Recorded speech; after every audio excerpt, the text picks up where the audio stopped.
اے خدا اے خدا الحمدللہ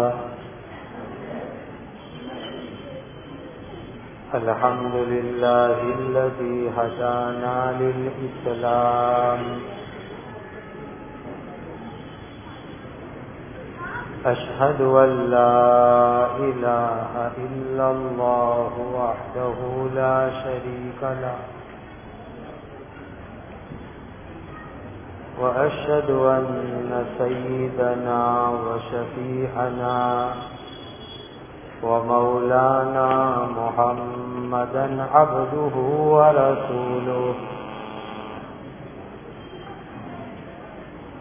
صلوات الله تبارك وتعالى عليه وعلى آله وأصحابه وأهل بيته وأهل طاعته وبارك وسلم تسليما كثيرا أما بعد فأعوذ بالله من الشيطان الرجيم بسم الله الرحمن الرحيم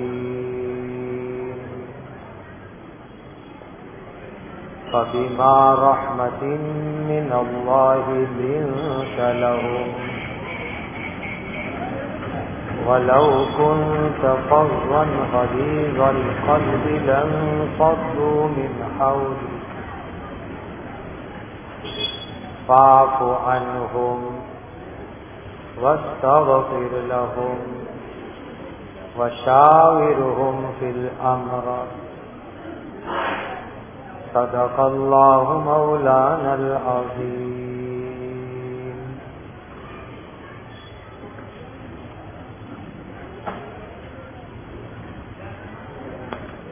رات دن ہم ایک بات سنتے ہیں، ایمان بناؤ، ایمان کو مضبوط کرو.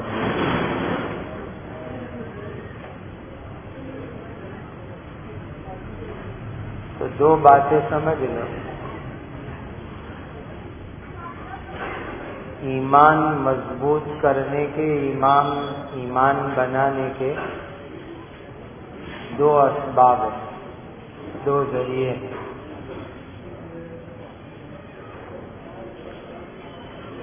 پہلا ذریعہ ہے کہ آدمی اللہ سے ایمان کی مضبوطی کی دعا مانگے، یہ پہلا ذریعہ ہے.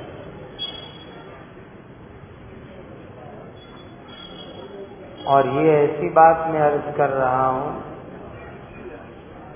جو اللہ نے خود قرآن میں بیان فرمائی.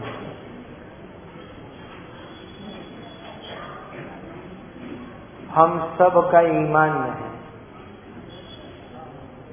کہ اس دنیا کے اندر سب سے مضبوط اور پاورفل ایمان نبیوں کا ہوتا ہے. لیکن نبی بھی اللہ سے دعا کرتے ہیں، اور دعا کرتے ہیں کس چیز کی؟ کہ ایمان کے اندر مضبوطی آوے، ترقی آوے اور دوام ہو. یہ تین لفظ یاد رکھنا، ایمان میں مضبوطی آوے، ترقی ہوئے اور ہمیشہ ایمان باقی رہے. اس کی دعا اللہ کے نبیوں نے بھی اللہ سے مانگی اور قرآن میں موجود ہے. اللہ کے آخری نبی حضرت محمد مصطفیٰ صلی اللہ علیہ وسلم کے بعد دوسرا نمبر ہے حضرت ابراہیم علیہ السلام. ابراہیم علیہ السلام بہت اونچے درجے کے ایمان والے تھے. آپ جانتے ہیں کہ ان کے ایمان کی مضبوطی کا حال یہ تھا کہ دشمن نے ایمان کے خاطر اللہ کے نبی کو ننگا کیا. کیسے حالات؟ ننگا کیا. حدیث میں کہ حضرت ابراہیم علیہ السلام کو صرف اور صرف ایمان کے خاطر ننگا کیا دشمنوں نے. ننگا کرنے کے بعد آگ میں ڈالا ان کو. ایسے آگ میں نہیں ڈالا, ننگا کر کے ڈالا.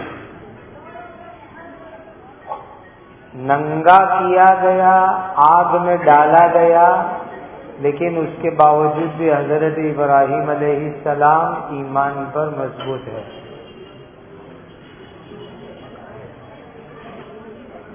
کیسا ایمان مضبوط ہوگا اندازہ لگا. تو ایک بات ہمیشہ ذہن میں رکھنا, ہم تکلیف اٹھاتے ہیں, دنیا ہے, تکلیف کی جگہ ہے. تکلیف نہ ہو ایسی جگہ صرف جنت ہے. یہ مت سوچنا کہ اس دنیا میں کوئی آدمی ایسا ہو جس کو تکلیف ہی نہ ہو. یہ ناممکن چیز ہے, کوئی نہیں سکتا. جہاں کوئی تکلیف نہ ہو ایسی جگہ جنت ہے. اور اللہ ہمیں اپنے کرم سے وہ عطا فرمائے. تکلیف آنا اس دنیا کے اندر لازمی چیز ہے, لیکن اگر تکلیف اللہ کے دین کے لیے آئی, اللہ کے واسطے آئی, تو اس تکلیف کے اوپر اللہ اتنے خوش ہوتے ہیں کہ بندے کو دنیا اور آخرت میں نواز دیتے ہیں. جو تکلیف اللہ کے لیے آئے, جو مصیبت اللہ کے لیے آئے, جو برے حالات اللہ کے لیے آئے, اس سے اللہ اتنے خوش ہوتے ہیں کہ اللہ اس تکلیف کی, مصیبت کی برکت سے بندے کو دنیا میں بھی نوازتے ہیں, آخرت میں بھی نوازتے ہیں. اس لیے قرآن میں, حدیث میں اعمال کے بدلے بیان کیے گئے. فضائل اعمال میں ہم کیا سنتے ہیں؟ نماز پر یہ ملے گا, روزے پہ یہ ملے گا, زکوٰۃ پہ یہ ملے گا, حج پہ یہ ملے گا, صدقات پہ یہ ملے گا, ذکر پہ یہ ملے گا, قرآن پہ یہ ملے گا. لیکن اچھی طرح دماغ میں رکھنا, صبر جو مصیبت پر آتی ہے, اور روزہ, صبر اور روزہ یہ دو ایسی عبادت ہے کہ اللہ تعالیٰ نے اس کا ثواب کتنا دیں گے, اس کی کوانٹٹی, اس کی مقدار اللہ نے دنیا میں نہیں بتلائی, چھپا کے رکھی ہے. اور فرمایا انما یوفی الصابرون اجرہم بغیر حساب. دین کے لیے صبر کرنے والوں کو اللہ بے حساب بدلہ دیں گے. اور فضائل رمضان میں حضرت نے حدیث نقل کی. اس حدیث کی ایک قرات کیا نقل کی؟ بخاری شریف کی یہ حدیث ہے, الصوم لی وانا اجزا بہ, کہ بندہ روزہ میرے لیے رکھتا ہے, کھانا چھوڑ کے صبر کرے گا, پانی چھوڑ کے صبر کرے گا, حلال بیوی کو چھوڑ کے صبر کرے گا. تو کہا اس صبر کے اوپر اللہ فرماتے ہیں اجزی بھی اجزا بھی, میں خود بدلا دوں گا, کتنا دوں گا وہ نہیں بتلایا ہے, بے حساب بدلا اللہ دیں گے. اس لیے کہ بندے نے روزہ میرے لیے رکھا، بدلہ میں دوں گا، بے حساب دوں گا۔ جو مصیبت، جو تکلیف، جو پریشانی، جو برے حالات اللہ کے لیے آوے، اللہ کے دین کے لیے آوے، اللہ تعالیٰ اس کے اوپر بندے کو خوب نوازتے، بہت نوازتے۔ اسی لیے ابراہیم علیہ السلام نے یہ جو تکلیف اٹھائی کہ ننگا کیا گیا نبی کو، اللہ تعالیٰ نے اس ننگا کیے جانے کے اوپر بدلہ کیا عطا فرمایا؟ 2 بدلے دیے، ایک دنیا میں بدلہ دیا، ایک آخرت میں بدلہ دیں گے۔ دنیا میں یہ بدلہ عطا فرمایا کہ دشمنوں نے، ظالموں نے، بے ایمانوں نے اللہ کے نبی کو ننگا کیا، اللہ نے جبرائیل امین کو بھیج کر کے جنتی کرتا دنیا میں پہنایا، دنیا میں جنتی کرتا پہنایا۔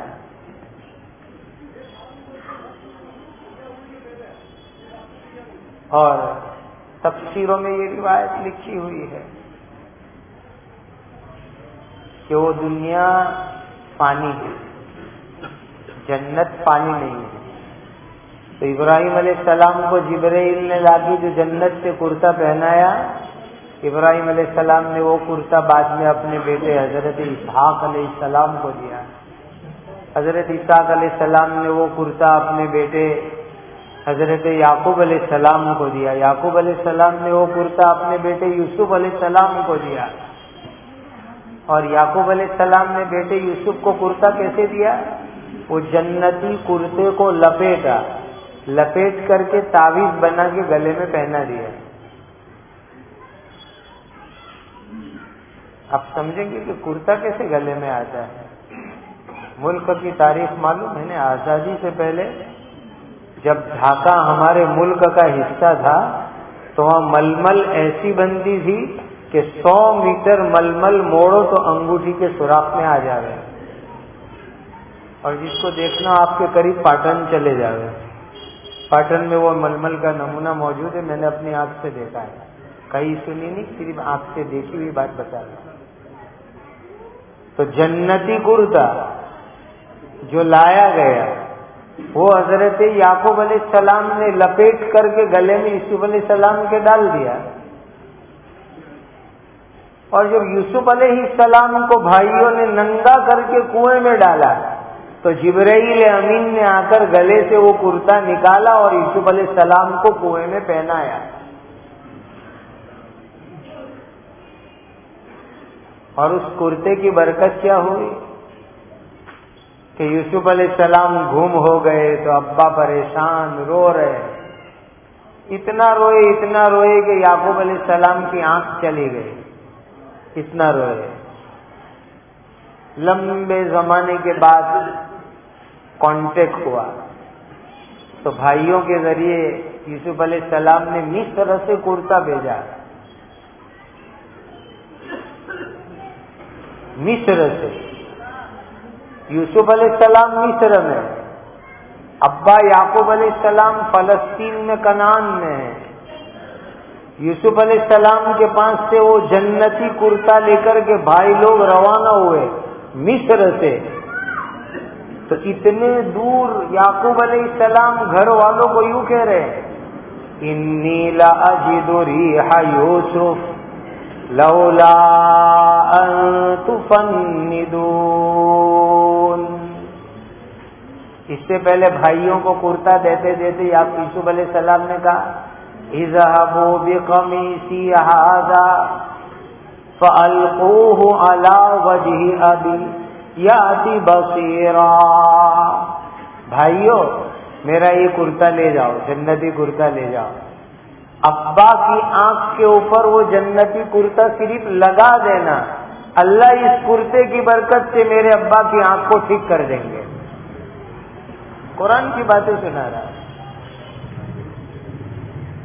اور جب یہ بھائی مصر سے کرتا لے کے روانہ ہوئے تو اتنے 100 کلومیٹر دور فلسطین میں کنعان میں حضرت یعقوب علیہ السلام کیا کہہ رہے ہیں، انی لاجد ریح یوسف لولا ان تفندون، مجھے میرے لاڈلے یوسف کی یعنی یوسف کے کرتے کی خوشبو محسوس ہو رہی ہے، میں خوشبو سونگھ رہا ہوں اتنے 100 کلومیٹر دور سے۔ یہ ہے جنتی کرتے کی تاثیر۔ اللہ آپ کو اور مجھے جنتی لباس قیامت کے دن عطا فرمائے۔ تو ابراہیم الحدیث میں مشکاۃ شریف میں یہ روایت موجود ہے کہ انسان جب قیامت کے دن قبروں سے نکلیں گے تو ننگے بدن ہوں گے، قبر کی مٹی کفن کا کپڑا کھا گئی، ننگے بدن۔ حدیث میں الناس تحشرون یوم القیامہ حفاة وعراة وغرلا، 3 چیزیں حدیث میں آئی۔ قیامت کے دن جب لوگ قبر سے نکلیں گے پیر میں چپل نہیں ہوگی، بدن پر کپڑے نہیں ہوں گے، ختنہ کی چمڑی 2 بارہ بدن پر آ چکی ہوگی، اس حال میں نکلیں گے سارے لوگ ننگے بدن میدان قیامت میں ہوں گے۔ ماں عائشہ رضی اللہ تعالی عنہا نے پوچھا کہ اللہ کے نبی صلی اللہ علیہ وسلم، لوگ جب ننگے بدن ہوں گے تو ایک دوسرے کا سطر نہیں دیکھیں گے؟ دنیا میں لوگ دوسروں کے سطر کو عیوب کو جھانکتے رہتے ہیں، حالانکہ حرام کام ہے۔ کسی کا سطر مت دیکھو، کوئی کھول کے بیٹھا ہو تو ہم نظر ہٹا لے، کسی کے عیب کو بھی مت دیکھو، خوبیاں دیکھو۔ یہ اکرام مسلم ہے۔ اکرام مسلم کا ایک شعبہ یہ ہے کہ دوسرے انسان کا، دوسرے مسلمان کا عیب مت دیکھو، کمیاں مت دیکھو، دوسروں کی خوبیاں دیکھو۔ یہ اکرام مسلم۔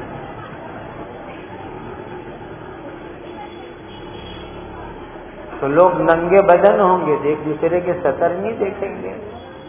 تو حضرت نبی کریم صلی اللہ علیہ وسلم نے فرمایا کہ عائشہ، قیامت کے دن معاملہ اتنا سنگین ہوگا کہ کسی کو پڑوس والے کی کسی کی طرف دیکھنے کی فکر نہیں ہوگی، کون میرے دائیں بائیں آگے پیچھے کھڑا ہے۔ اتنا سنگین معاملہ ہوگا قیامت کے دن کا، اتنا سخت معاملہ ہوگا، سب ننگے بدن پورے میدان قیامت۔ حدیث پاک میں آتا ہے کہ جب جنت سے جنتی کپڑے لائے جائیں گے تو اول من یکسا یوم القیامت ابراہیم، قیامت کے دن سب سے پہلے جنتی کپڑے اللہ حضرت ابراہیم علیہ السلام کو پہنائیں گے، اور وجہ یہ کہ ان کو اللہ کے دین کے خاطر، ایمان کے خاطر، توحید کے خاطر دنیا میں دشمنوں نے ننگا کیا، تو اللہ تعالی قیامت کے دن سب سے پہلے جنتی کپڑے حضرت ابراہیم علیہ السلام کو پہنائیں گے۔ بات سمجھ لو اچھی طرح، جو تکلیف اللہ کے دین کے خاطر آدمی اٹھاتا ہے اللہ دنیا میں بھی بدلہ دیں گے، آخرت میں بھی بدلہ دیں گے۔ ابراہیم علیہ السلام کو دنیا میں جنتی لباس دیا، قیامت کے دن سب سے پہلے جنتی لباس اللہ ابراہیم علیہ السلام کو پہنائیں گے، دین کے خاطر ننگا ہونے کے اوپر ننگا کیے گئے ہوئے نے۔ میرے دینی بھائیوں، ہم جب دین سیکھنے کے لیے چلیں گے مصیبت تکلیف آنا ہی آنا ہے، اللہ سے عافیت مانگنے کی، لیکن کچھ نہ کچھ تکلیف، کچھ نہ کچھ مصیبت، کچھ نہ کچھ الجھن تو آنی آنی ہے۔ لیکن بندہ یہ تکلیف اٹھائے گا تو اس پر اللہ دنیا میں بھی نوازیں گے، انشاءاللہ آخرت میں بھی نوازیں گے۔ یہ مثال میں آپ کو قرآن حدیث سے سنا رہا ہوں۔ پھر دشمنوں نے آگ میں ڈالا، ننگا کر کے آگ میں ڈالا. ابھی جہاں زلزلہ آیا اس علاقے میں وہ جگہ ہے کہ جہاں ابراہیم علیہ السلام کے لیے نمرود نے آگ بنائی تھی، وہ علاقے میں ہے. تو جب آپ کو آگ میں ڈالا گیا تو روایتوں کے اندر ہے کہ دشمنوں نے ہاتھ بھی باندھ دیے، پیر بھی باندھ دیے اللہ کے نبی کے،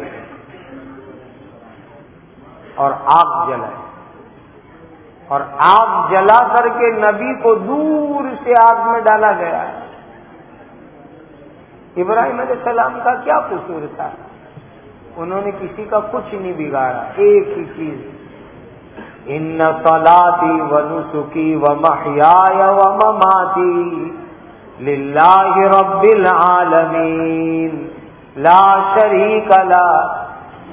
کفرستان میں کفر کے ماحول میں آواز لگائی، ہم نماز پڑھیں گے ایک اللہ کے لیے، قربانی کریں گے ایک اللہ کے لیے، جیئیں گے ایک اللہ کے لیے، مریں گے ایک اللہ کے لیے، ہمارا سب کچھ ایک اللہ کے واسطے. اس پر دشمنوں نے یہ ظلم کیا، باندھ دیا نبی کو، باقاعدہ ننگا کیا، باندھا، پھر آگ میں ڈالا. تو اللہ نے دنیا میں بھی بدلہ دیا، آخرت میں بھی بدلہ دیں گے. دنیا میں کیا بدلہ دیا کہ دشمنوں نے آگ میں ڈالا، آگ میں ڈالا. اللہ نے آگ کو حکم دیا. ہم یقین کہتے ہیں نا، یقین. تو یقین کیا ہے ہمارا؟ دنیا کہتی ہے کہ آگ جلاتی ہے، ہم کہتے ہیں کہ اللہ کا حکم ہوگا تو آگ جلائے گی. اس کی ایک سمپل مثال سمجھو، کبھی ایسا کرنا مت. یہ بھی اکرام مسلم ہے. گھر گئے اور گوشت کچا رہ گیا سالن میں، تو اہلیہ پر غصے مت ہو جانا. وہ بیچاری کہہ رہے کہ آدھے گھنٹے تک کوکر میں گیس جلایا پھر بھی نہیں گلا، میں کیا کروں؟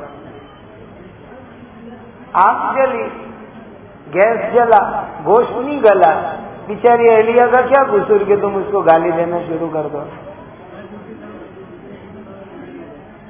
آگ اسی وقت کام کرے گی جب اللہ کی مرضی ہوگی،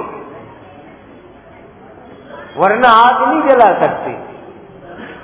تو ابراہیم علیہ السلام کو آگ میں ڈالا تو اللہ نے آگ کو آرڈر دے دیا. کیا آرڈر دیا؟ قلنا یا نار کونی بردا وسلاما علی ابراہیم. اے آگ، میرا بندہ ابراہیم آ رہا ہے، جلانا نہیں ہے اس کو، تو ٹھنڈی بن جائے. اتنی ٹھنڈی بھی نہیں کہ میرے بندے ابراہیم کو تکلیف ہوگی، سلامتی والی. اے سی کا ٹیمپریچر بھی زیادہ ہو جائے تو ٹھنڈی لگنے لگتی ہے، نارمل ٹیمپریچر. بردوں و سلام، یہ آیت یاد کر لو. کسی کو بخار آئے، حضرت تھانوی نے لکھا ہے 40 مرتبہ پانی پر دم کر کے پی لو، پلا دو، انشاءاللہ بخار اتر جائے گا. قلنا یا نار کونی بردا وسلاما علی ابراہیم. اللہ نے آگ کو حکم دیا کہ میرا خلیل ابراہیم آگ میں آ رہا ہے، لیکن اس کو جلانا نہیں ہے، آگ کو باغیچہ بنانا ہے. آگ کو باغیچہ بنانا ہے. روایتوں میں آتا ہے کہ ابراہیم علیہ السلام فرماتے ہیں کہ پوری زندگی کے اندر اتنا سکون کبھی نہیں ملا جتنا سکون آگ کے اندر مجھے اللہ نے عطا فرمایا. خدا جب چاہے تو آگ کو باغ بنا سکتے ہیں، جب چاہے باغ کو اللہ آگ بنا سکتے ہیں. یہ دین کے خاطر تکلیف اٹھانے کا بدلہ دے گا.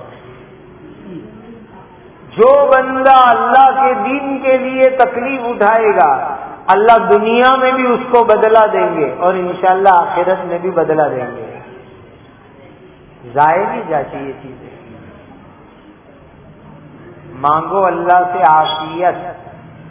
عافیت یعنی سب چیزیں ٹھیک ٹھاک خیریت سے چلتی رہے, وہ مانگو اللہ سے. حدیث میں حضور نے عافیت مانگنے کا حکم دیا کہ اللہ سے عافیت مانگا کرو. اللہم انی اسألک العافیہ ودوام العافیہ والشکر علی العافیہ. یہ تین چیز مانگنے کا خود نبی کریم صلی اللہ علیہ وسلم نے حکم دیا. اے اللہ میں آپ سے عافیت کا سوال کرتا ہوں, ہمیشہ عافیت مانگتا ہوں, اور عافیت پر شکر کا بھی سوال کرتا ہوں. انسان کیسا ہے, عافیت رہے نا تو ناشکرہ بن جاتا ہے, اور مصیبت آوے تو خدا یاد آتا ہے. اسی لیے حضور نے بہت جامع دعا مانگی اور مانگنے کا حکم دیا. اے اللہ میں آپ سے عافیت مانگتا ہوں, ہمیشہ عافیت مانگتا ہوں, اور عافیت والی نعمت پر شکر مانگتا ہوں.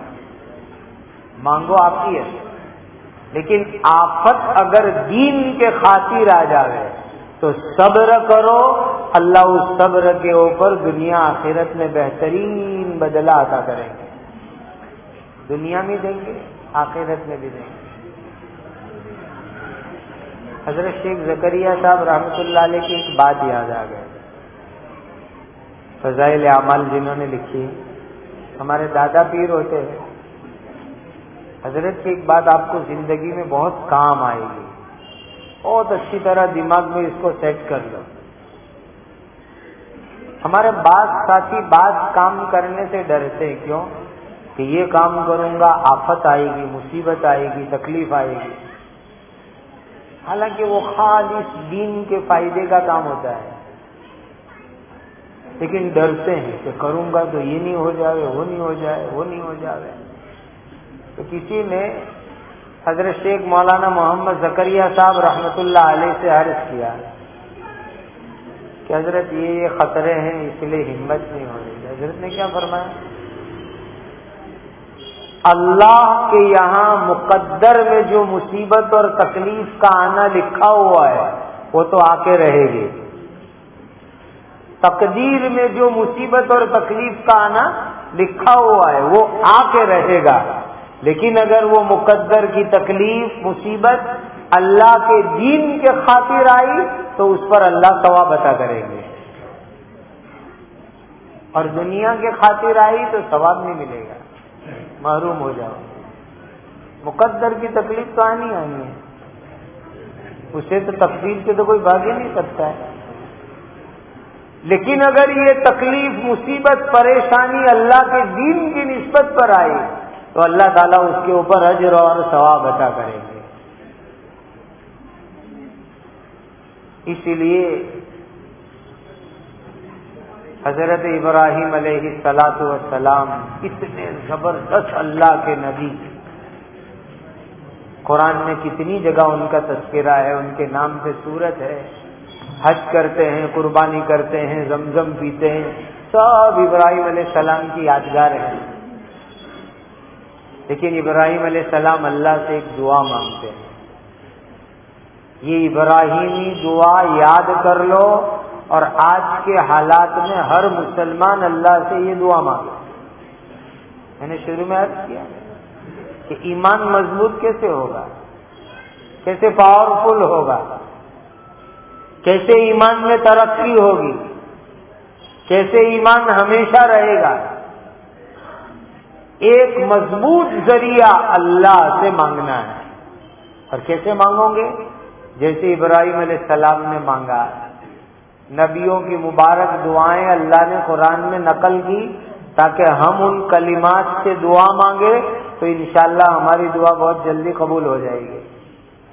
اللہ سے مانگا, ربنا واجعلنا مسلمین لک ومن ذریتنا امة مسلمة لک وارنا مناسکنا وتب علینا انک انت التواب الرحیم. نبی ہے, نبی رسول ہے, دوسرے نمبر کے رسول ہے. کیا کہہ رہے اللہ سے؟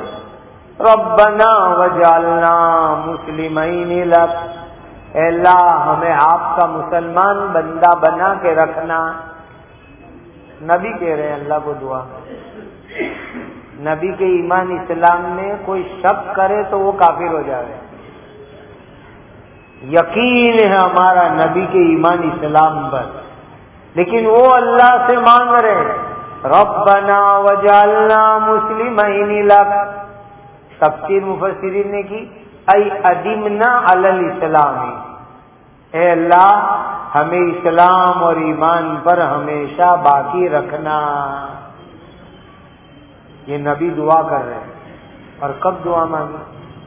جب دعا کی قبولیت کا پورا یقین تھا، ایسے وقت پر دعا مانگی. آج تو ہمیں پتہ چل جائے کہ آج لیلۃ القدر ہے، دعا کی قبولیت کا یقین ہے،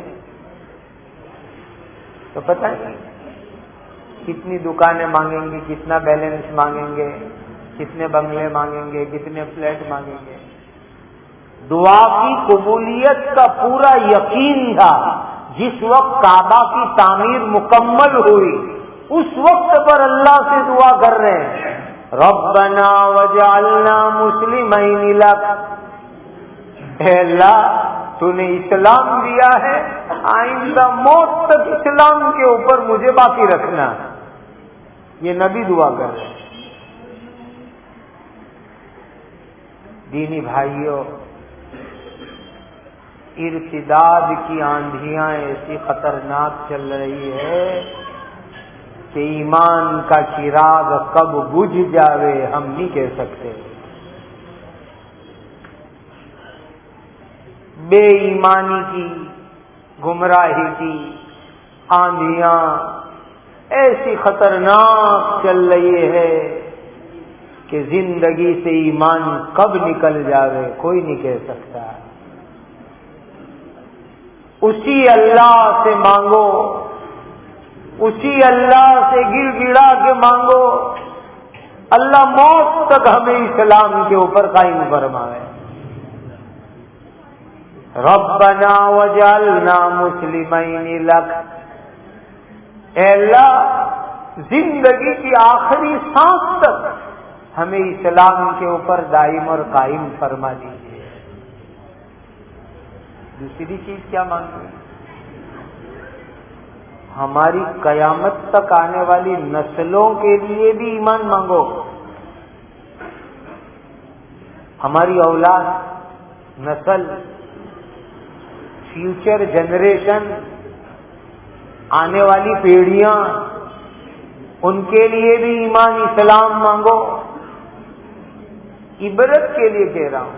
اللہ کے گھر میں بیٹھ کر آج ایسے ایسے امت کے نوجوان ہیں، باپ مسلمان، دادا مسلمان، پر دادا مسلمان، جہاں تک جانتے ہیں وہاں تک مسلمان، لیکن وہ نوجوان نعوذ باللہ مرتد ہو گئے. لڑکا مرتد ہو گیا، لڑکی مرتد ہو گئی، ایمان سے نکل گئے. خدا کے گھر میں بیٹھ کے کہہ رہا ہوں، ایسے حالات اولاد کے ارتداد کے دیکھ رہے ہیں، سن رہے ہیں. جیسے ہم اپنے ایمان کی فکر کریں، اپنے اسلام کی فکر کریں، اپنی دینداری کی فکر کریں، اپنی اولاد کے ایمان، اسلام، دینداری کی فکر یہ بھی ہماری ذمہ داری ہے. حضرت ابراہیم علیہ السلام نے دوسری دعا یہی مانگی اللہ سے، وَمِن ذُرِّيَّتِنَا أُمَّةً مُسْلِمَةً لَكَ. اللہ میری اولاد میں سے اسلام پر چلنے والی ایک جماعت بنا دیجئے. تو اس دعا کو مانگتے وقت یہ نیت کیا کرو بھائیو کہ اللہ ہماری قیامت تک آنے والی نسلوں کو ایمان اسلام پر باقی فرماوے. یہ نیت کر کے یہ دعا مانگو. نبی دعا کرے ربنا وجعلنا مسلمین لک ومن ذریتنا امة مسلمة لک. تو اللہ کے نبیوں نے بھی اللہ سے دعا مانگی، اسلام پر باقی رہے، ایمان میں مضبوطی ہو گئے، ایمان میں ترقی ہوئے، تو ہمیں بھی اللہ تعالیٰ سے اس کی دعا مانگو گے دعا اس کی؟ بہت ضروری، بہت ضروری یہ دعا مانگنا اللہ سے۔ دوسرا مضبوط اور یقینی ذریعہ ہے ایمان کی مضبوطی کا، ایمان کی ترقی کا، ایمان کو سلامت رکھنے کا، ایمان کی محنت۔ یہ دوسرا ذریعہ، ایک ذریعہ دعا، دوسرا ذریعہ محنت۔ کیوں؟ اس دنیا کو اللہ نے دارالاسباب بنایا ہے، اسباب کی جگہ ہے۔ ہمارا ایمان ہے اولاد دیں گے، لیکن نکاح کو سبب بنایا۔ ہمارا ایمان ہے روزی اللہ دیتے ہیں، لیکن نوکری کو، دکان کو، کھیتی کو، ملازمت کو اللہ نے ذریعہ بنایا۔ ذریعہ اپنانا پڑتا ہے، دنیا دارالاسباب ہے۔ اگر اپنی زندگی کے اندر ایمان اسلام کو باقی رکھنا ہے تو اس کا ذریعہ یہ ہے کہ ہم لوگ ایمان کو بچانے کی محنت کریں، محنت کرنی پڑے گی۔ اور جیسے ہمارے حضرت مولانا ابراہیم صاحب دیولا دامت برکاتہم فرمایا کرتے ہیں، ایمان اسلام کو بچانے کی محنت مختلف شعبے ہیں۔ کوئی مدرسوں کی لائن سے محنت کر کے ایمان بچا رہا ہے، کوئی مکاتب کی لائن سے محنت کر کے ایمان بچا رہا ہے۔ تو یہ بھی ایک دعوت و تبلیغ کی مبارک آسان محنت، یہ بھی ایمان اسلام کو بچانے کا بہترین ذریعہ ہے، آسان ذریعہ۔ اس کے ذریعے بھی ایمان بچے گا، اسلام بچے گا۔ یہ دو چیزیں ذہن میں رکھیں، ایک چیز اللہ سے مانگنا، دعا کرنا جیسا کہ نبیوں نے مانگا، اور دوسری چیز ایمان اسلام بچانے کی محنت کرنا۔ یہ دو چیزیں جمع ہوگی، اللہ نتیجہ عطا فرمائیں گے، اور ہمارا اور ہماری نسلوں کا ایمان اللہ بچا لیں گے۔ آگے کی بات سمجھو، اس امت کا ہر فرد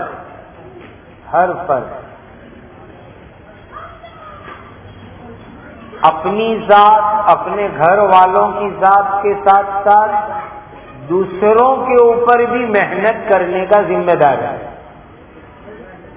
اس امت کا ہر فرد،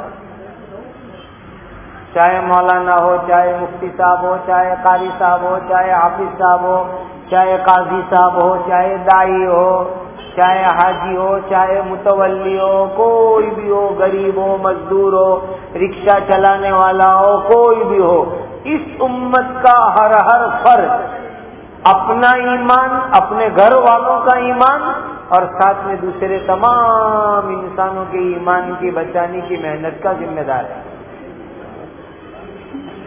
بخاری شریف میں حدیث ہے، الا کلکم راع، الا کلکم راع، الا دھیان سے سنو، الا کا میننگ یہ ہوتا ہے دھیان سے سنو۔ اللہ کے آخری نبی حضرت محمد مصطفیٰ صلی اللہ علیہ وسلم نے فرمایا، الا دھیان سے سنو، کلکم راع، تم میں سے ہر ایک نگران اور ذمہ دار ہے، وَكُلُّكُمْ مَسْئُولٌ عَنْ رَعِيَّتِهِ، قیامت کے دن اپنی رعیت کے بارے میں اللہ کے یہاں ذمہ داری کا سوال ہوگا،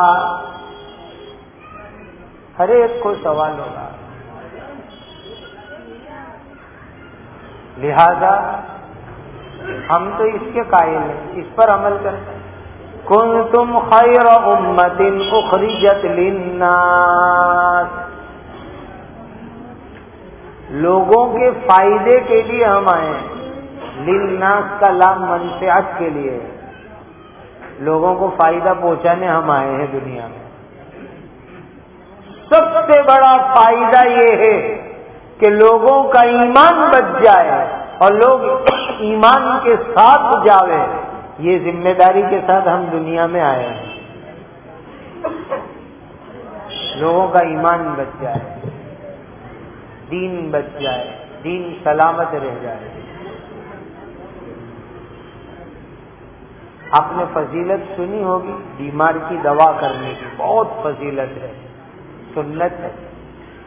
بیمار کی عیادت کرنے کے لیے جاؤ، حدیث میں آتا ہے کہ صبح میں بیمار کی خبر پوچھنے جاؤ گے تو شام تک 70 یعنی 70,000 فرشتے رحمت کی دعا کریں گے، اور شام کو بیمار کی خبر لینے جاؤ تو پوری رات 70,000 فرشتے تمہارے لیے رحمت کی دعا کریں گے۔ بہت فضیلت ہے بیمار کی خبر لینے کے لیے جانا، بہت فضیلت ہے۔ بھوکے کو کھلانا، حدیث میں آتا ہے اللہ فرماتے ہیں کہ تم بھوکے کو کھلاؤ گے تو اتنا ثواب ملے گا جتنا مجھے کھلایا۔ اللہ فرماتے ہیں اللہ کو کھلانے، حالانکہ اللہ کو کھانے کی کوئی ضرورت نہیں، اتنی فضیلت۔ پیاسے کو پانی پلاؤ، اللہ کو پانی پلانے کے برابر ثواب ملے گا۔ لیکن اس حدیث قدسی کو بیان کریں گے میرے پیر و مرشد حضرت اقدس مفتی محمود حسن گنگوئی رحمۃ اللہ علیہ فرماتے تھے، حضرت فرماتے تھے کہ جب کھانا کھلانے پر، پانی پلانے پر، دوا پلانے پر اتنا بڑا اللہ ثواب دیتے ہیں تو کسی کا ایمان ہمارے ذریعے بچ جاوے تو اس پر اللہ کتنا بڑا اجر عطا کریں گے۔ دین بچ جائے کسی کا، ایمان بچ جائے کسی کا، کتنا بڑا ثواب اللہ تعالیٰ عطا کریں گے۔ اسی لیے ہمیں اپنی ذات پر محنت، گھر والوں پر محنت، تمام انسانوں کے اوپر محنت، تینوں محنت ساتھ لے کے چل رہی ہیں، سب کو ساتھ لے کے چل رہے ہیں۔ محلے کی مسجد میں جماعت آتی ہے، پڑوس میں مسجد ہے، تو ساتھی لوگ کوئی کہہ دیتے ہیں، مقامی ساتھی لوگ میرے بارے میں کہ یہ ہے یہ ہے، تو جماعت کے ساتھی لوگ ہمیشہ کہتے ہیں کچھ نصیحت کرو۔ میں ہمیشہ ہر جماعت کو دو ہی بات کہتا ہوں، ساتھیوں ایک تو ذکر کی پابندی کرو، تسبیحات کی پابندی۔ علم ذکر کا نمبر جو رکھا ہے وہ اسی لیے رکھا ہے 6 نمبر کی ترتیب میں، ہم نے اس کو صرف نمبر گنوانے تک محدود رکھا۔ زندگی کے اندر ذکر کے ذریعے اللہ روحانی طاقت دیں گے، اور اس روحانی طاقت کی برکت سے ہماری دعوت میں اللہ جان پیدا کریں گے۔ ہماری دعوت جو اس وقت تھوڑی تھوڑی کھوکھلی جیسی لگ رہی ہے، اس کی ایک بہت بڑی وجہ ذکر کی کمی ہے۔ حضرت مولانا محمد الیاس صاحب رحمۃ اللہ علیہ کے حالات میں نے پڑھے ہیں الحمدللہ۔ یہ 12 تسبیح کا ذکر تو حضرت کا تہجد کے وقت پورا ہو جاتا تھا، اور ہم اشراق کے وقت تک 3 تسبیح نہیں پڑھ پاتے۔ صبح و شام کی جو 3 تسبیحات بتائی جاتی ہے، حضرت 12 تسبیح مکمل کر لیتے تھے تہجد کے وقت پر، اور ہمارے لیے 3 تسبیح صبح اور شام کی وہ مشکل۔ ساتھیوں کو پوچھو تسبیح پڑھی؟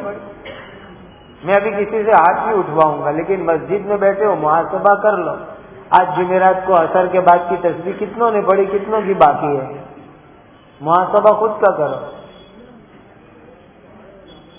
ذکر جان ہے، ہمارے کام کی جان ہے ذکر، اس سے روحانی طاقت ملے گی، اور دین کے کام کے اندر اللہ اس کی برکت سے عجیب نورانیت پیدا کریں گے۔ پھر میں ساتھیوں کو ایک بات سنایا کرتا ہوں، روانگی کے آداب بیان ہوتے ہیں نا، تو میں نے کہا کہ اللہ تعالیٰ نے قرآن میں ایک جگہ خود روانگی کے آداب بیان فرمائے ہیں، خود اللہ نے روانگی کے آداب بیان فرمائے ہیں، اور کس کو اللہ نے بیان فرمایا؟ 2 نبی کو اللہ تعالیٰ روانہ فرما رہے ہیں، 2 نبی کو روانہ فرما رہے ہیں دین کی دعوت لے کر، اور روانگی کے آداب خود اللہ بیان فرما رہے ہیں۔ اذهبا الى فرعون انه طغى، موسیٰ اور ہارون جاؤ فرعون کو جا کے ایمان کی دعوت دو. اللہ روانہ کر رہے ہیں اور اللہ خود روانگی کے آداب بیان فرما رہے ہیں. روانگی کے آداب بیان فرماتے فرماتے اللہ نے کیا فرمایا؟ فَقُولَا لَهُ قَوْلًا لَيِّنًا لَعَلَّهُ يَتَذَكَّرُ أَوْ يَخْشَىٰ.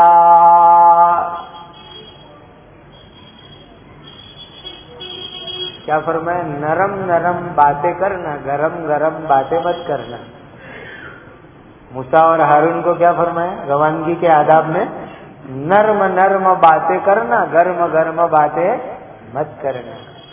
یہ خود اللہ نے دو نبیوں کو بیان فرمایا. اچھا ایک چھوٹا سا قصہ سناؤ بیچ میں. حضرت مولانا محمد عمر صاحب رحمۃ اللہ علیہ کا نام تو سنا ہے، لسان الدعوت و تبلیغ. ہمارے یہاں سورت کے ایک ذمہ دار نے ایک خواب دیکھا تھا.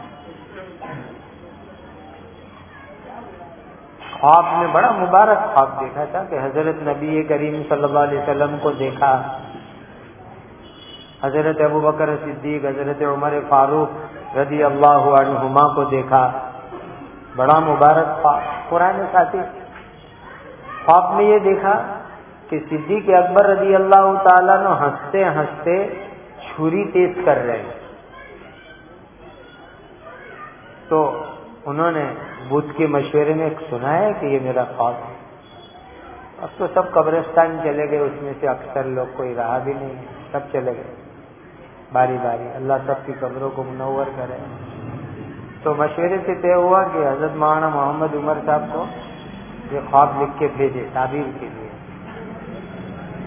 بھیجا، میں نے خود پڑھا تھا وہ خواب تعبیر. تو حضرت نے مبارکبادی دی کہ اللہ کے آپ کا دین کا کام بہت مقبول ہے، اسی لیے تم نے نبی کریم صلی اللہ علیہ وسلم کو خواب میں دیکھا، حضرت ابوبکر صدیق کو، حضرت عمر کو خواب میں دیکھا، بہت مقبول ہے تمہارا کام. تعبیر ہے کہ انہوں نے مشورے میں رکھی. ہمارے یوسف بھائی باردولی والے انہوں نے کہا کہ ابھی خواب کی تعبیر میں کوئی گوشہ باقی ہے، کسی اور سے بھی خواب کی تعبیر پوچھنی چاہیے. تو حضرت مولانا عمر صاحب کا جواب اور وہ خواب پورا ہمارے حضرت شیخ مفتی احمد صاحب خانپوری دامت برکاتہم کو بھیجا. تو حضرت نے نیچے ایک جملہ بڑھا دیا کہ ابو بکر صدیق رضی اللہ تعالیٰ نے جو ہنستے ہنستے چھری تیز کر رہے ہیں، اس میں اشارہ اس بات کی طرف ہے کہ ساتھیوں کے اوپر شفقت اور نرمی بڑھانے کی ضرورت ہے. ساتھیوں کے اوپر شفقت اور نرمی کا معاملہ تیز کرنے کی یعنی بڑھانے کی ضرورت ہے. باقی اوپر والی تعبیر بالکل صحیح ہے کہ تمہاری محنت مقبول ہے. جب یہ تعبیر کا جملہ بڑھا کے حضرت نے مرکز پر بھیجا تو ساتھیوں نے سب نے یہ کہا کہ یہ جب بھی جماعت لے کے آتے ہیں ساتھی لوگ واپسی میں ان کی شکایت کرتے ہیں کہ ساتھیوں پر بہت سختی کرتے ہیں، اس لیے بالکل صحیح تعبیر آئی ہے. دیکھ لی بات کو، اس کو دل پر لو. کیا دل پر لوگے؟ آج ہم اپنی بیوی بچے اپنے رشتہ داروں پر محنت کرنے کا طریقہ ہمارا غلط ہے. وہ نماز نہیں پڑھیں گے، ڈانٹیں گے، گالیاں دیں گے، برا بھلا کہیں گے. شفقت اور محبت سے سمجھاؤ، اللہ ان کے دلوں کے اندر انشاءاللہ بات ڈالیں گے. یہ خود اللہ نے فرمایا. قولا لہ قولا لینا. اللہ روانگی کے آداب بیان فرما رہے ہیں. اذهبا الى فرعون انه طغى فقولا له قولا لینا. اے موسیٰ اور ہارون نرم نرم بات کرنا، جا کر گرم گرم بات مت کرنا. اس آیت کی تفسیر میں حضرت مفتی محمد شفیع صاحب نے بہت اچھا جملہ لکھا ہے. فرماتے ہیں اس دنیا کا داعی کوئی کتنا ہی بڑا ہو جائے حضرت موسیٰ اور ہارون کے درجے میں نہیں ہو سکتا. اور جس کے پاس دعوت لے کے جاتے ہیں وہ کتنا ہی بدماش کیوں نہ ہو لیکن فرعون کے درجے کا نہیں ہو سکتا. کا موسیٰ اور ہارون جیسے دائی کو اللہ نے فرعون جیسے بدماش کے پاس جاتے وقت فرمایا نرمی سے بات کرنا، تمہاری بات اس کے دل میں اتر جائے گی. تو پھر ہمیں تو اپنے ساتھیوں کے سامنے اور ساتھیوں کے ساتھ، گھر والوں کے ساتھ، دوسرے اللہ کے بندوں کے ساتھ کتنی نرمی کا سلوک کرنے کی ضرورت ہے، اندازہ لگاؤ. جو زمین نرم ہوتی ہے اسی میں پانی جذب ہوتا ہے، سخت پتریلی زمین پر پانی آگے نکل جاتا ہے. اور آگے کی بات سن لو، فضائل صدقات میں، حکایات صحابہ میں، حیات الصحابہ میں صحابہ کے واقعات ہم سنتے ہیں. اللہ کے نبی صلی اللہ علیہ وسلم کے عاشق زار تھے صحابہ، عاشق زار تھے صحابہ. حضور کا وضو کا پانی نیچے نہیں گرنے دیتے تھے، یوں نیچے ہاتھ رکھتے تھے صحابہ، وضو کا پانی اپنے ہاتھ منہ پر لگاتے تھے. ایسے عاشق زار تھے. جہاں حضور کا پسینہ بہے وہاں صحابہ خون بہاتے تھے، ایسے عاشق زار. لیکن اللہ نے کیا فرمایا؟ فَبِمَا رَحْمَةٍ مِّنَ اللَّهِ لِنتَ لَهُمْ. نبی جی ان صحابہ کے ساتھ ذرا نرم ہو جاؤ، نرم ہو جاؤ. ایسے عاشق صحابہ کے بارے میں اللہ فرمائے فَبِمَا رَحْمَةٍ مِّنَ اللَّهِ لِنتَ لَهُمْ وَلَوْ كُنتَ فَظًّا غَلِيظَ الْقَلْبِ لَانفَضُّوا مِنْ حَوْلِكَ. اگر آپ کے اخلاق سخت اور برے ہوں گے یہ صحابہ آپ سے دور بھاگ جائیں گے. نرمی اختیار کرنا. تو خیر میں یہ آپ کو عرض کر رہا تھا کہ میں ساتھیوں کو ہمیشہ کہتا ہوں بھائی تسبیحات کی پابندی کرو، اسی لیے کہ اسی واقعے میں اللہ تعالیٰ نے کیا فرمایا حضرت موسیٰ اور ہارون کو؟ وَلَا تَنِيَا فِي ذِكْرِي. اے موسیٰ اور ہارون تم دین کی دعوت لے کے جا رہے ہیں تو ذکر میں کوتاہی مت کرنا. یہ قرآن میں موجود ہے، اللہ خود بیان فرمائے وَلَا تَنِيَا فِي ذِكْرِي. میرے ذکر میں کوتاہی مت کرنا. میرے دینی بھائیوں، یہ صبح و شام کی تسبیحات، تلاوت کی پابندی، اشراق، چاش، تہجد، یہ جان ہے، جان ہے ہماری محنت کے لیے. جب یہ اعمال کی ہم پابندی کریں گے اللہ ایک روحانی طاقت دیں گے اور اس سے ہمارے کام کے اندر اللہ نورانیت پیدا فرمائیں گے. اور دوسرا ہے دعا. اللہ سے دعا کی عادت بناؤ، مانگنے کی عادت بناؤ. جتنا محنت کرتے ہیں اس سے زیادہ دعا کرو. محنت کے اوپر دعا کو ملاؤ تو نتیجہ نکلے گا. بہت ضروری ہے. روزانہ 15 منٹ ایسے طے کر لو، 10 منٹ ایسے طے کر لو کہ میں ہوں میرے اللہ ہے، میں ہوں میرے اللہ ہے. مانگو مالک کے سامنے. اور دیکھیے نبی کریم صلی اللہ علیہ وسلم کی سیرت مبارک ہم پڑھتے ہیں، نام لے لے کے دعا کرتے تھے. جو جتنا بڑا بدماش اتنا زیادہ حضور اس کے لیے نام لے کے دعا کرتے تھے. جو جتنا بڑا بدماش اتنی زیادہ حضور اس کے لیے دعا فرماتے تھے اور وہ دعا کی برکت ظاہر ہوتی تھی، کام بن جاتا تھا. تو اللہ سبحانہ و تعالی نے بہت بڑا کرم فرمایا کہ اس اللہ نے مجھے اور آپ کو ایمان عطا فرمایا. اب ہمیں دعا اور کوشش یہ کرنی ہے کہ ایمان کے ساتھ ہم دنیا سے جائے، ایمان کے ساتھ ہم دنیا سے جائے اور راستے میں کہیں گاڑی بھٹک نہ جائے. اور اس کے لیے 2 ذریعے میں نے بتلائے. ایک ذریعہ ہے کیا؟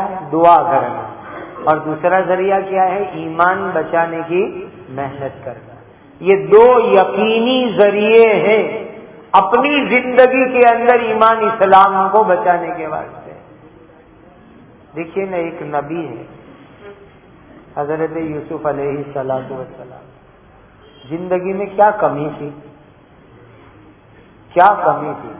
ایک وقت تھا بھائیوں نے کنویں میں ڈالا ننگے کر کے، اور ایک وقت تو آیا کہ اللہ نے مصر کا بادشاہ بنا دیا.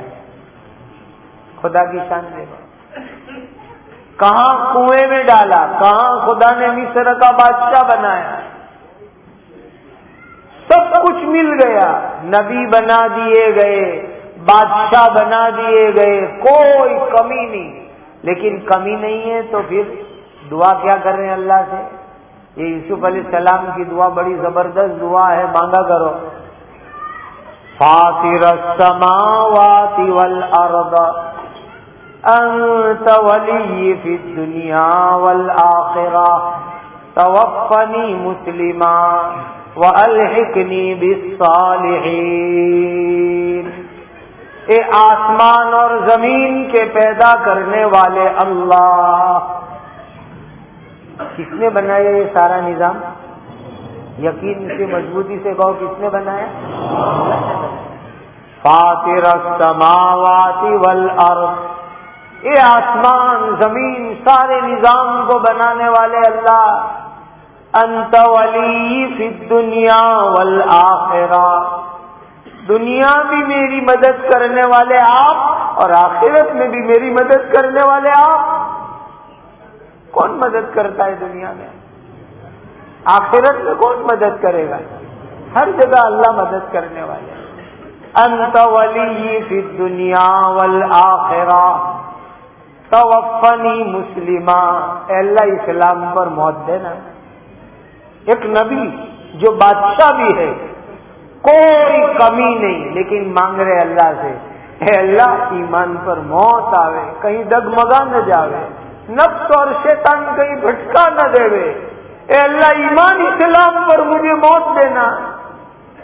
توفنی مسلما والحقنی بالصالحین، اور قیامت کے دن اپنے نیک بندوں کے ساتھ تو میرا حساب کتاب کرنا۔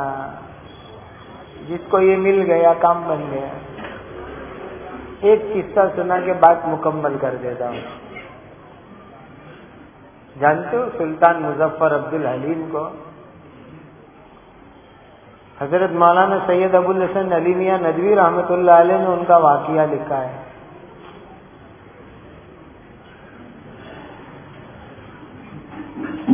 بڑے اللہ کے ولی سے بیمار ہو گئے جمعہ کے دن، یہی آپ کے شہر میں آرام فرمائے، جمعہ کے دن بیمار ہو گئے۔ اتنی بیماری اچانک آ گئی کہ جمعہ کے لیے جا نہیں سکے۔ اپنے محل میں ظہر کی نماز ادا کی، سب کو کہا جاؤ مسجد میں جمعہ پڑھو۔ سب لوگ جلدی جلدی گئے، بادشاہ سلامت بیمار ہے، جلدی سے جمعہ پڑھ کے آ گئے۔ جمعہ پڑھ کے آ گئے تو لوگوں کو کہنے لگے کہ الحمدللہ میں قرآن کا حافظ ہوں، قرات سبا کے ساتھ، ساتوں قرات میں حافظ ہوں، حدیث کا حافظ ہوں راویوں کے حالات کے ساتھ۔ پھر فرمایا میں نے صلیت الظہر بین یدیکم سأصلی العصر انشاءاللہ فی الجنہ، آج ظہر کی نماز احمد آباد میں نے تمہارے بیچ میں پڑھی ہے، آج عصر کی نماز خدا کی جنت میں جا کے پڑھوں گا۔ اور پھر آگے فرمایا، ایک تفسیر کا نام ہے تفسیر معالم التنزیل، امام بغوی رحمۃ اللہ علیہ کی، کہ میں نے اس تفسیر کو پڑھنا شروع کر لیا ہے، آج ہی میں نے پڑھ لی ہے، سأختم انشاءاللہ فی الجنہ، کہ باقی آدھی تفسیر جنت میں بیٹھ کے پوری کروں گا۔ اور اتنی بات کہنے کے بعد قرآن کی آیت پڑھنا شروع کیا، رب قد آتیتنی من الملک وعلمتنی من تأویل الاحادیث، اے اللہ تو نے مجھے بادشاہ بھی بنایا۔ یہ سلطان محمود بیگڑا کے بیٹے ہیں، امام الاولیاء تھے اپنے زمانے کے۔ رب قد آتیتنی من الملک، اے اللہ آپ نے مجھے بادشاہ بنایا، وعلمتنی من تأویل الاحادیث، پھر یوسف علیہ السلام والی بات بھی پڑھے جو قرآن میں، فاطر السماوات والارض انت ولی فی الدنیا والآخرہ توفنی مسلما والحقنی بالصالحین. بالصالحین پر پہنچے اور روح قبض ہو گئے. قرآن عالم صاحب نے لکھا یہ واقعہ. میرے دینی بھائیوں، خدا اپنے وقت پر مجھے اور آپ کو ایمان پر ایسی پیاری موت عطا فرمائے. یہ کب ملے گا؟ ایک اللہ سے دعا کا اہتمام کرو، اللہ میری اور آپ کی اور ہماری قیامت تک آنے والی نسلوں کے ایمان اسلام کی اللہ اپنے کرم سے حفاظت فرمانے. یہ مانگو اللہ سے. آج کل یہ دعا مانگنا بہت ضروری ہے، بہت ضروری ہے، بہت ضروری ہے. اور ہمارے حضرت تو یوں دعا کرتے ہیں، وہ دعا میں آپ کو سکھاؤں. اللہ والوں سے مانگنا بھی سیکھو کہ یوں دعا میں کہو، اے اللہ حضرت نبی کریم صلی اللہ علیہ وسلم کا امتی پوری دنیا میں جہاں کہیں پر ہے، اے اللہ اس کی اور اس کی قیامت تک آنے والی اولاد اور نسلوں کی ایمان کی، اسلام کی، جان کی، مال کی، عزت کی، آبرو کی اپنے کرم سے حفاظت فرما. کتنی جامع دعا ہو. اور دوسرا ایمان بچانے کی محنت. اور ایمان بچانے کی مختلف محنتیں ہیں. ایک آسان سہولت والی محنت یہ دعوت و تبلیغ کی مبارک محنت ہے. اس کے اندر وقت لگاؤ، چلہ لگاؤ، 4 مہینے لگاؤ، 3 دن لگاؤ، مقامی کام میں زوردار حصہ لو. اللہ اس محنتوں کی برکت سے اس کو ذریعہ اور سبب بنا کر ہمارا اور ہماری نسلوں کے ایمان کو بچا لیں گے. کرو گے یہ کام؟ کون تیار ہے؟ 4 مہینے کے لیے کھڑے ہو جاؤ. ابھی صبح میں نکلنا نہیں ہے، ابھی صرف ارادہ کرنا ہے، نام لکھوانا. کون 4 مہینے کے لیے تیار ہے؟